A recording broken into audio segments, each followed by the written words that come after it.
In a quiet suburban neighborhood, the streets were lined with trimmed lawns, neat driveways, and uniform houses that looked almost identical. At the center of this order stood the Homeowners Association, run by a woman named Karen. She was known for her strict rules and her sharp tongue. People said she had more control over the neighborhood than the mayor did. Karen liked to be seen as the keeper of order. Every lawn had to be cut to the same height, every car had to be parked exactly where she wanted, and no one could hang clothes outside to dry. If someone disobeyed, a warning letter would appear in their mailbox the next day. Neighbors often whispered about her, but few dared to challenge her. Her son, Ryan, had grown up under this shadow of authority. He was not respected in the same way his mother demanded respect. Instead, he was seen as careless and arrogant. While Karen spent her days enforcing rules, Ryan spent his days ignoring them. He thought being the son of the HOA leader gave him a special pass. He would park his car across two spaces, throw loud parties late into the night, and even walk into neighbors' yards without permission. Most neighbors rolled their eyes, whispering complaints among themselves but saying little directly. They feared if they spoke up, Karen would make their lives harder.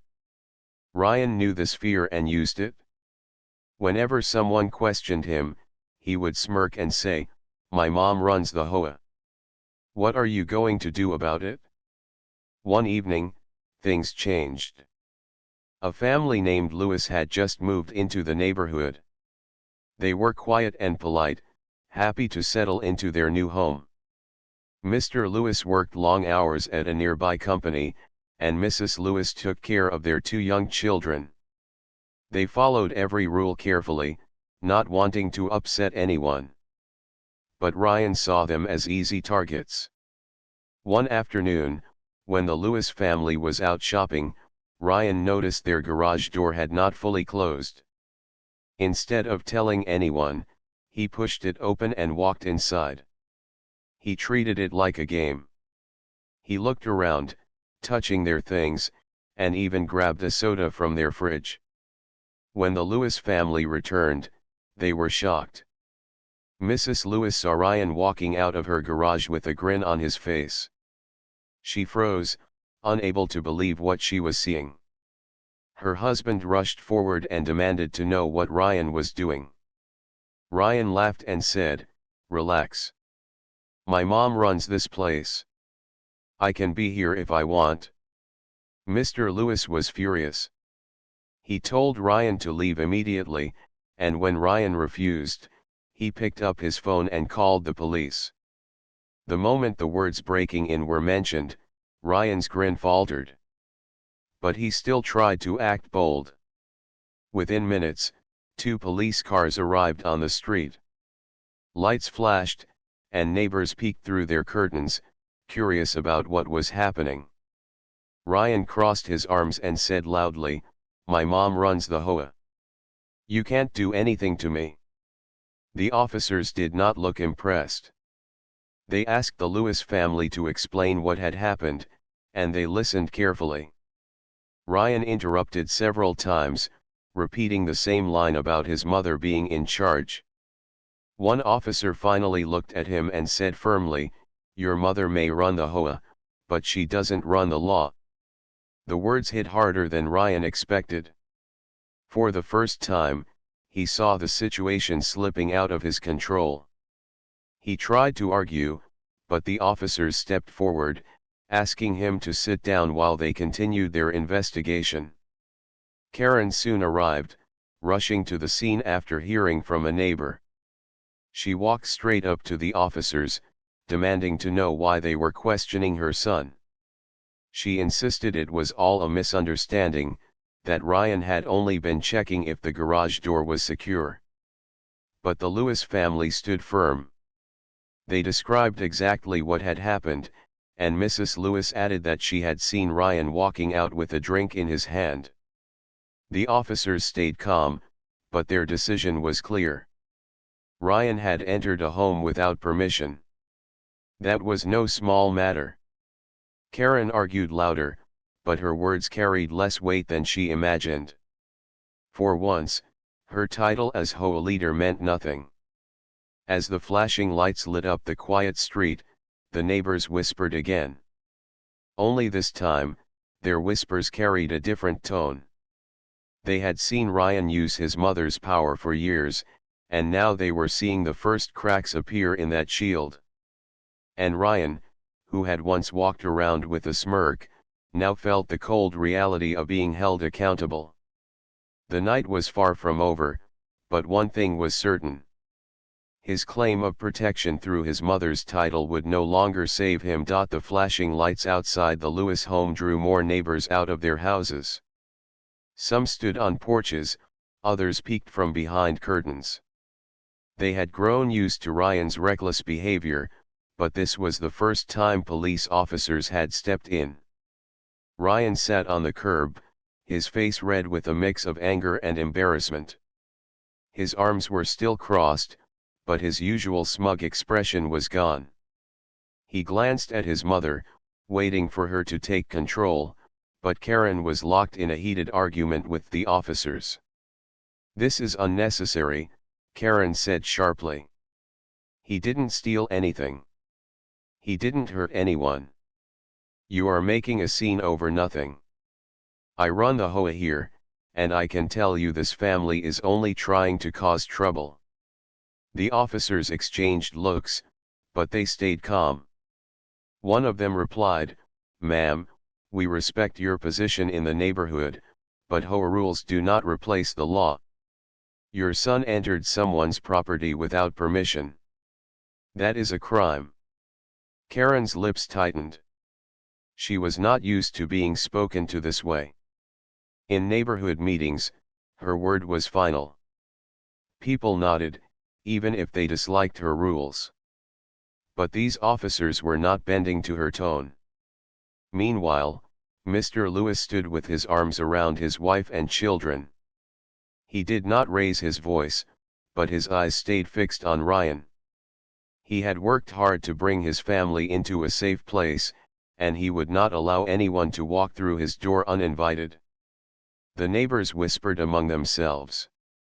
Some of them, who had long felt trapped under Karen's control, felt a strange sense of relief watching her struggle.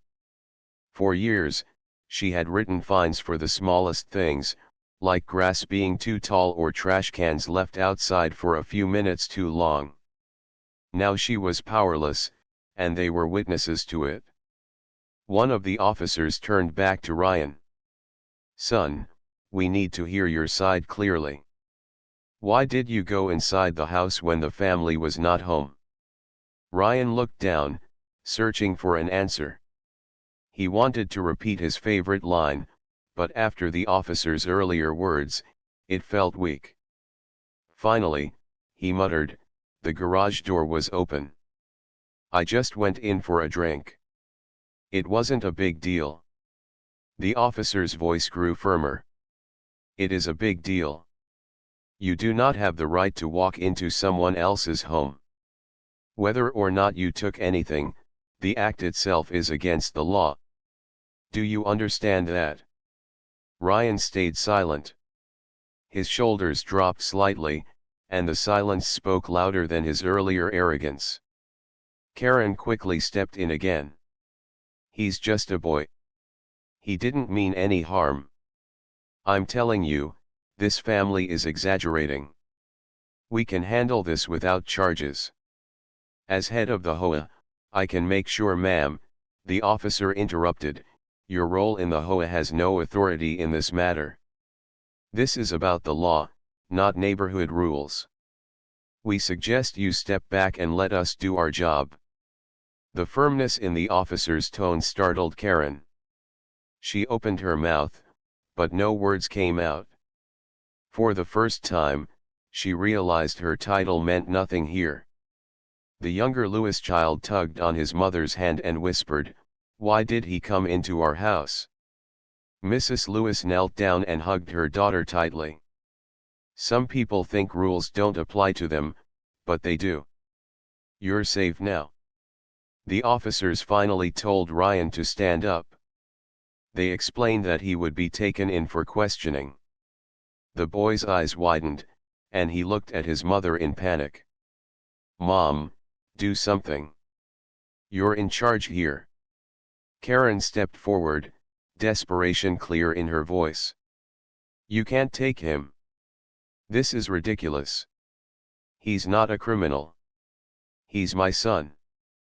One of the officers replied calmly, "We understand, but he needs to learn that being your son doesn't place him above the law. Tonight, he will come with us." The neighbors gasped softly. Some looked away, while others stared in open satisfaction. After years of Karen's control, it felt like a turning point. Ryan tried to protest, but the officers guided him gently but firmly toward the car. As the door closed behind him, Karen's voice rose once more. "You'll regret this. I'll have this entire matter erased. My position carries weight." But deep down, Karen felt a growing fear. For the first time in years, she saw her power slipping. The authority she had clung to so tightly was of no use when faced with the law. The police cars drove away, their lights cutting through the dark street. The Lewis family returned to their home, shaken but relieved. The neighbors slowly disappeared back into their houses, carrying with them the memory of what had just unfolded. And Karen stood alone on the sidewalk, her hands trembling. She had always believed her son could act without consequence. But now, as the night grew quiet again, she realized a truth she had long ignored. Titles and power in a neighborhood could not protect someone forever. This was only the beginning, and she knew the days ahead would test her more than she had ever imagined. At the police station, the bright lights and steady noise made Ryan uneasy. He had never been inside such a place before. The confidence he had shown on the street was gone. He sat in a small room with white walls, waiting while two officers filled out paperwork. Ryan tried to steady his hands, but they kept shaking. He thought about how his friends would react if they knew he had been brought here. For years, he had walked around with pride, saying his mother's position in the HOA gave him protection. Now, he felt exposed, like the walls around him had collapsed. An officer entered the room and sat across from him. The man's voice was calm but direct. "Ryan, we want to understand why you thought it was acceptable to enter someone else's home without permission. Do you realize how serious this is?" Ryan shifted in his seat. He wanted to say it was all a joke, that it wasn't a big deal. But the officer's eyes were steady, and Ryan's words stuck in his throat. Finally, he muttered, "I didn't think it was serious." The garage door was open. "I just walked in." The officer leaned forward. "That's the problem. You thought it was harmless, but to that family, it felt like a threat. A person's home is the one place they should feel safe. When you walked in without asking, you broke that trust. Do you understand?" Ryan looked down at his hands. He had never thought about it that way. To him, it was just a small act, but now it was being treated as something much larger. Back in the neighborhood, Karen was pacing in her living room. She had called several neighbors, trying to gather support. Some gave polite responses, but others were distant, offering no comfort. The truth was spreading quickly: Karen's son had been arrested. For years, Karen had built her image on being in control. Now, whispers of her son's arrest spread faster than any of her warning letters. She called the police station, demanding to speak to someone in charge, but her firm tone was met with calm replies. She was told the matter would follow standard procedures, and no special treatment would be given. The next morning, Karen dressed carefully and drove to the station. She wore her most formal clothes, hoping to project authority. When she entered, she introduced herself as the head of the HOA. But the officer at the front desk only nodded and said, "That has no effect here, ma'am. Please wait while we check on your son's status." The word stung. Karen was not used to being brushed aside. She sat down in the waiting area, her foot tapping against the floor. Around her, others waited quietly, some for family members, others for meetings with officers. She realized she was just another person in line, her title holding no weight. Inside, Ryan was told he would be released later that day, but charges were being filed. The officer explained that entering a home without permission was considered trespassing, and it would go to court. When Ryan heard the word court, his stomach tightened. He had never imagined facing a judge. His usual thought was that his mother would fix everything. But now, he wasn't so sure. When Karen was finally allowed to see him, she rushed into the room. Her voice was sharp at first. "What were you thinking, Ryan? Do you know how much trouble you've caused?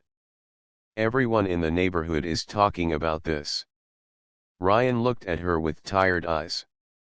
"I thought you'd handle it, Mom. You always do." Karen froze. She realized her son had grown up believing he was untouchable because of her. Every time she had defended him or excused his behavior, she had built this false shield. Now, that shield had shattered. She softened her tone. "This is different, Ryan. I can't just write a letter and make it go away. The law doesn't care about the HOA. You'll have to face this." Ryan leaned back in his chair, silent. For the first time, he felt the weight of his choices without the comfort of his mother's protection. Later that day, Ryan was released, but only under the condition that he appear in court. As they drove home, the streets of the neighborhood felt different. Neighbors watched from their windows, whispering as Karen's car passed. Karen gripped the wheel tightly. She wanted to shout that it was all unfair, that her son was being treated too harshly. But deep down, she knew the truth. This was not about unfair treatment. It was about years of arrogance finally meeting a wall that could not be moved. Ryan sat quietly in the passenger seat, staring out the window. The boy who once bragged about being untouchable now felt the cold truth. His mother's title had no power here, and his own choices had led him to this moment. The court date was set, and both mother and son knew the days ahead would not be easy. The neighborhood would watch, the whispers would grow, and the shield of authority that Karen once wore so proudly was gone. This was no longer about an open garage door. It was about accountability, something Ryan had never truly faced until now. The days leading up to the court hearing felt long and heavy in the neighborhood. Whispers followed Karen wherever she went. At first, she walked with her head held high, pretending that nothing had changed. She wore her usual confident smile during morning walks and waved to neighbors as if the matter was too small to discuss. But behind closed doors, she felt the weight of judgment pressing down on her.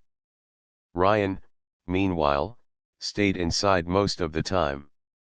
The boy who once bragged about his freedom to do as he pleased now avoided the outside world.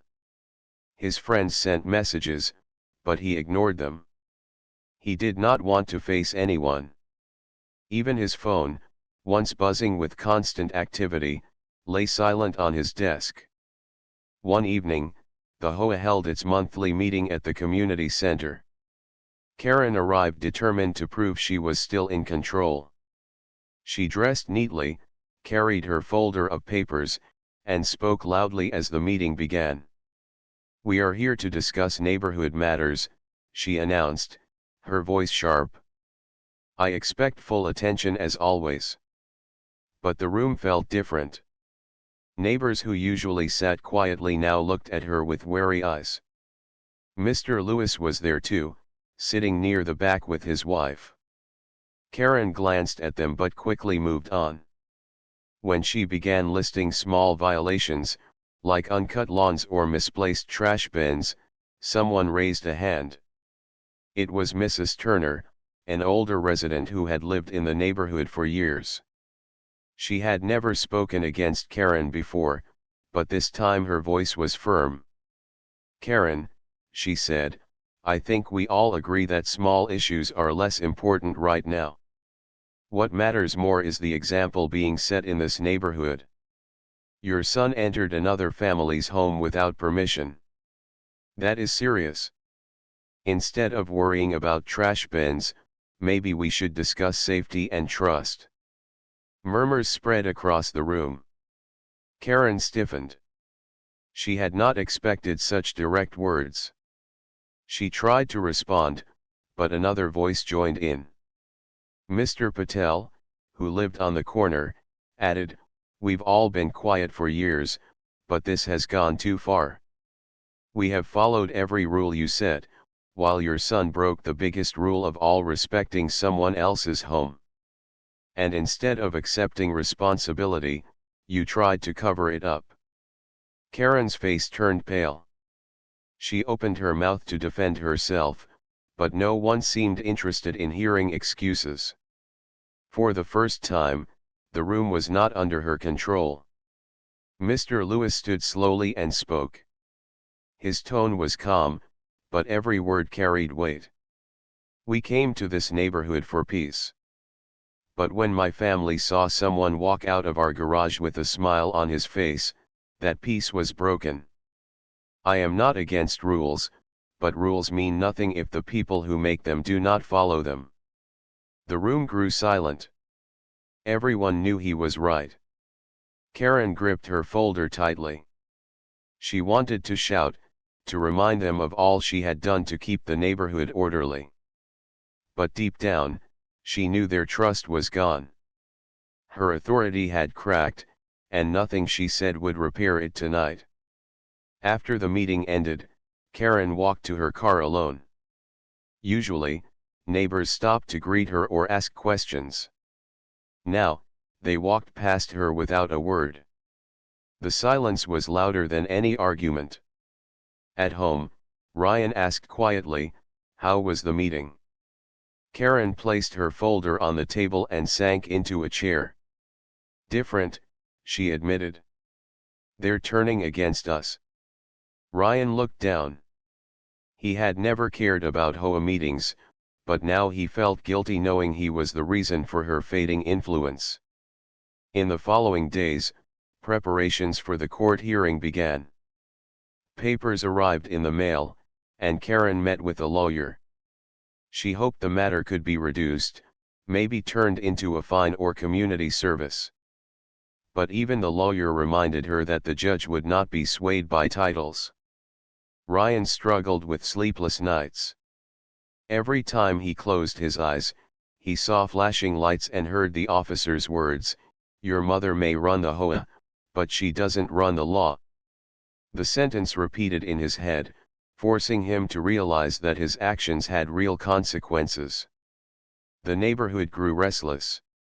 Some residents avoided Karen altogether, while others spoke freely for the first time. They questioned why she should remain in charge if her own household could not respect the rules. A quiet movement began, whispers of replacing her as head of the HOA. Karen noticed the change. Flyers about an upcoming vote were pinned on the community board. She tore one down in frustration, but two more appeared the next day. As the court date drew closer, Karen felt her world closing in.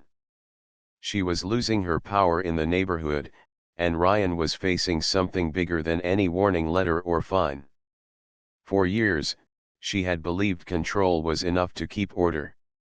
But now she was learning that true order came from fairness and respect, not fear. The morning of the court hearing finally arrived, and both mother and son prepared to face a judge. The house was quiet as they dressed in formal clothes. Neither spoke much. For the first time, Karen could not hide behind her authority, and Ryan could not hide behind his mother. They would walk into the courthouse as just two people, no titles, no special power, only the truth of their choices waiting to be judged. The courthouse stood tall with gray stone walls and wide steps that echoed under the morning sun. Karen and Ryan walked side by side, both dressed in their best clothes. Ryan's tie sat crooked, and Karen quickly straightened it before they entered. Her hands trembled slightly, though she tried to hide it. Inside, the air was heavy with silence. People waited for their cases, sitting in wooden benches lined along the walls. Ryan looked around nervously. He had always thought courtrooms only existed in movies. Now, he was walking into one with his name on the list. When their case was called, they stepped forward. The judge, a serious-looking man with calm eyes, sat at the front. His presence alone made the room quiet. Everyone rose, then sat down again as the hearing began. The prosecutor spoke first, explaining the events. He described how Ryan had entered the Lewis family's garage without permission, taken a drink from their fridge, and acted as if he had the right to do so. He mentioned Ryan's repeated claims that his mother's role in the HOA gave him protection. The words echoed across the room, making Ryan shift uncomfortably in his seat. The judge listened without interrupting. After the prosecutor finished, the Lewis family was called to speak. Mr. Lewis stepped forward. He wore a plain suit, but his voice carried steady strength. "We moved into this neighborhood for peace," he said. "We follow every rule carefully. But that evening, when I saw someone walk out of my garage with a smile on his face, I realized peace means nothing without safety. My children were scared. My wife was shaken. And when I demanded an answer, Ryan told me his mother's position made him untouchable. That is not the kind of community we want to live in." The room stayed quiet as his words settled. Mrs. Lewis then spoke softly about seeing Ryan with her own eyes, walking out of her home as if it were his own. She held her daughter's hand while speaking, and the judge nodded thoughtfully. When it was Karen's turn, she stepped forward quickly. Her voice was firm, but her confidence had cracks. "Your Honor, my son made a mistake. But he is not a criminal. He is young, and the garage door was open. He should not have gone inside, but it was not done with harm in mind. I run the HOA in our community, and I can assure you, we take rules seriously. I ask that you treat this matter as a misunderstanding, not a crime." The judge raised his hand slightly, stopping her from continuing. "Mrs. Karen, the HOA may govern community rules, but it does not govern the law. This court is not here to discuss lawn care or parking violations. It is here to discuss unlawful entry into a private home." Karen's cheeks flushed. She opened her mouth but then stepped back, realizing further words would only hurt her son. Finally, it was Ryan's turn. The judge looked at him directly. "Ryan, I have heard the accounts. I want to hear from you. Why did you enter that house?" Ryan swallowed hard. His voice was quieter than usual. "I didn't think it mattered. I thought because of who my mom was, I wouldn't get in trouble. I just wanted a drink. I didn't mean to scare anyone." The judge studied him carefully. "Do you understand now that what you did was wrong? That entering someone's home without permission is not a joke but a serious violation of trust?" Ryan nodded slowly. "Yes, Your Honor. I understand now." The judge leaned back in his chair. "Good. Understanding is the first step, but consequences must follow. The law cannot ignore this. You will face community service, probation, and mandatory counseling. This is not simply punishment, it is to ensure you learn responsibility. Karen let out a breath she had been holding. It was not jail, but it was serious enough to leave a mark. Ryan looked relieved but also ashamed. Before closing the case, the judge spoke again. His voice carried through the room with quiet strength. Titles may bring influence in some places, but in this courtroom, every person is equal. Ryan, let this be a lesson. And Mrs. Karen, perhaps it is also a reminder that leadership means more than enforcing rules on others, it means setting an example. The gavel struck, and the case was closed. As they walked out of the courthouse, Ryan felt lighter, though the weight of responsibility remained on his shoulders. Karen walked beside him in silence. For once, she did not speak about rules, titles, or authority. The judge's words echoed in her mind. The neighborhood would soon hear the outcome, and their whispers would continue. But now, both mother and son knew the truth. Their lives would no longer be the same. This was not an end, but the beginning of change, whether they wanted it or not. When Karen and Ryan returned to the neighborhood after the court hearing, the atmosphere felt heavier than before. The streets were the same, the lawns were still trimmed, but the way people looked at them had changed. Windows lifted slightly as cars passed, and neighbors paused their conversations when Karen walked by. Ryan avoided their eyes. He kept his head low, walking quickly from the car to the house. The boy who once carried himself with loud confidence now moved like someone who wanted to disappear. Karen, however, tried to act normal. She waved at Mrs. Turner, but the older woman only gave a polite nod before turning away. Karen felt her chest tighten. For years, her wave had commanded smiles, but now it barely earned acknowledgement. That evening, she attended another HOA meeting. The community center was full. More people than usual had come, drawn by curiosity and a growing sense of change. Karen sat at the head of the table with her papers neatly arranged. She began speaking in her usual strong tone. "We have important matters to discuss," she said. "Trash collection schedules, lawn maintenance, and upcoming inspections. I expect everyone to follow the rules as always." But before she could continue, Mr. Patel stood up. His voice was steady but carried firmness. "Karen, with respect, this community has larger issues right now. We cannot ignore what happened. Your son broke into someone's home, and you tried to dismiss it as nothing. That shows poor leadership." Murmurs spread across the room. Karen's hands tightened around her folder. "That matter has been handled by the court," she replied quickly. "It does not concern the HOA." Mrs. Turner spoke next. "It does concern us. Leadership is not only about sending letters and handing out fines. Leadership is about setting an example. And right now, the example is broken." Several neighbors nodded in agreement. The Lewis family, sitting quietly in the back, exchanged glances but said nothing. Their presence alone was enough to remind everyone why they were gathered.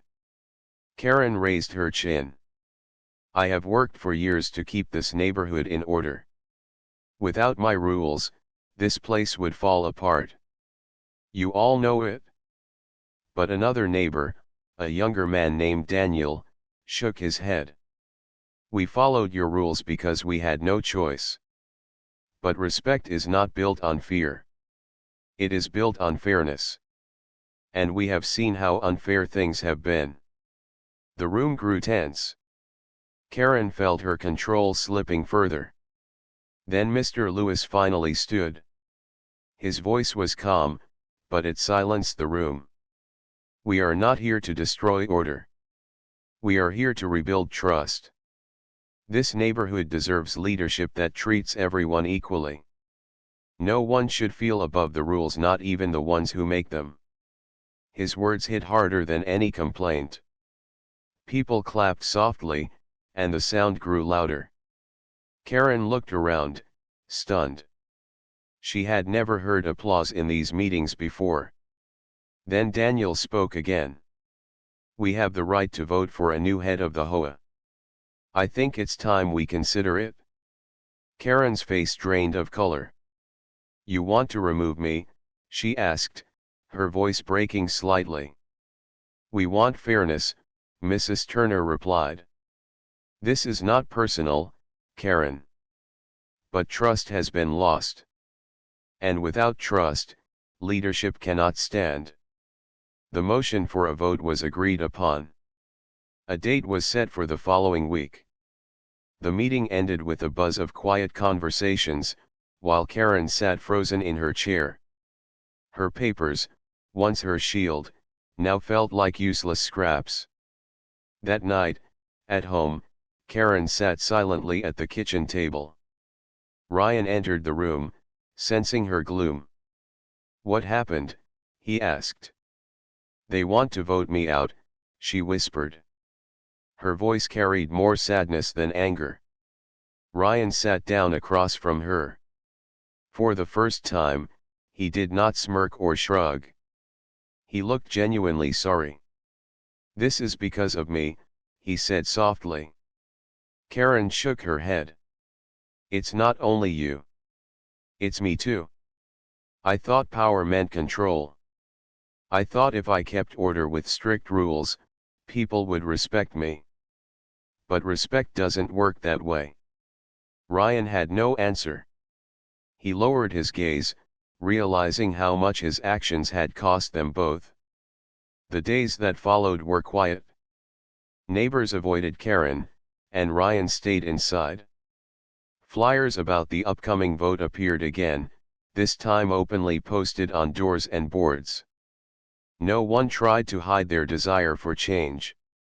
On the evening of the vote, the community center filled once more. Karen walked in, her steps heavy, Ryan following behind her. She knew the outcome, but part of her still hoped. The ballots were cast, counted, and announced. By a clear majority, Karen was removed as head of the HOA. The room did not cheer loudly, but there was a gentle sense of relief in the air. For the first time, Karen was just another neighbor, no longer the voice of control. As she walked out, Ryan placed a hand on her shoulder. For once, he did not see her as the untouchable leader, but simply as his mother. And in that moment, both of them realized that losing power was not the end, it was the chance for a new beginning. After the vote that removed Karen from her position as head of the HOA, the neighborhood felt different. The streets were still lined with neat houses, but the air no longer carried tension. Conversations were softer, more genuine, and neighbors exchanged smiles without fear of judgment. Karen and Ryan walked through the streets quietly, noticing the subtle changes. Karen felt a strange emptiness at first. For years, she had tied her identity to her authority. Losing that power was difficult. But as she observed neighbors laughing and sharing stories on their porches, she began to see something she had never truly understood: community. Respect did not come from fear or rules alone, it came from trust, fairness, and kindness. Ryan stayed close to his mother. The boy who had once bragged about his mother's influence now understood the weight of responsibility. He had faced the law, endured court, and learned that actions had consequences. For the first time, he felt the importance of honesty and consideration for others.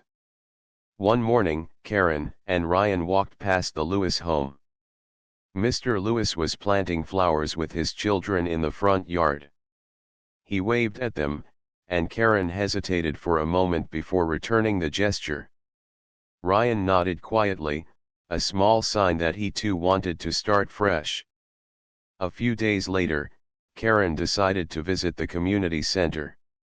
She asked to speak with the current HOA head, a woman named Linda, who had been elected during the vote.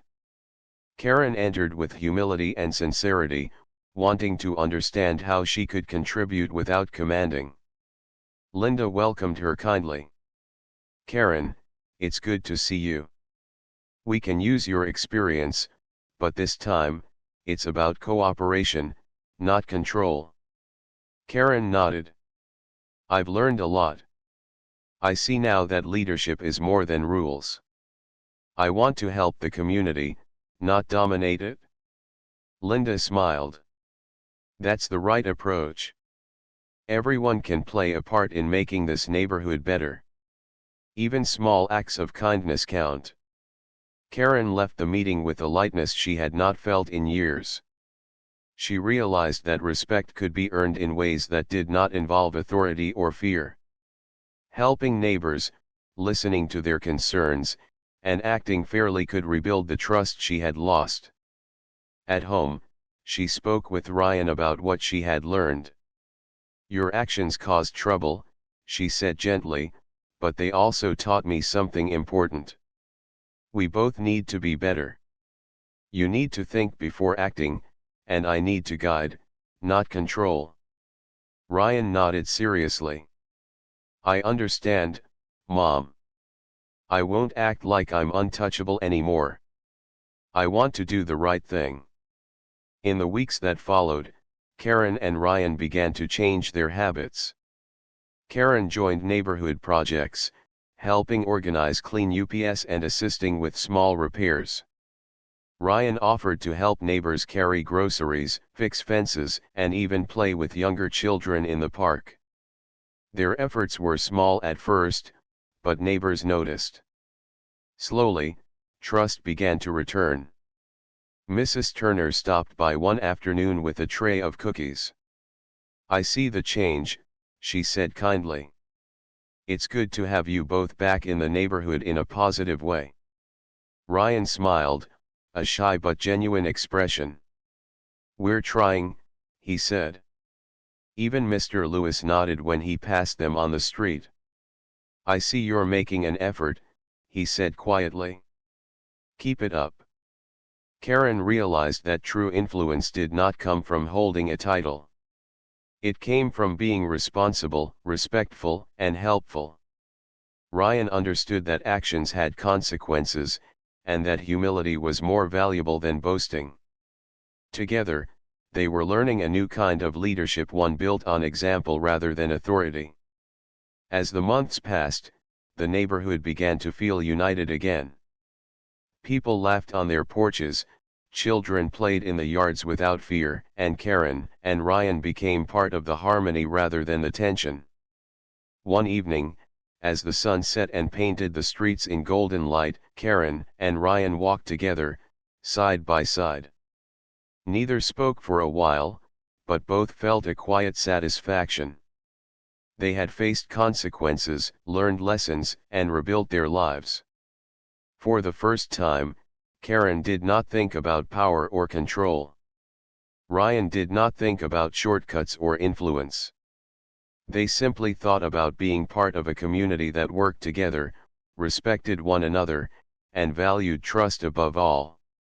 And in that simple, peaceful way, the neighborhood thrived, teaching both mother and son that respect is earned, mistakes can be corrected, and new beginnings are always possible. The story of the boy who once boasted about his mother's power had ended, but the story of growth, understanding, and true community had just begun.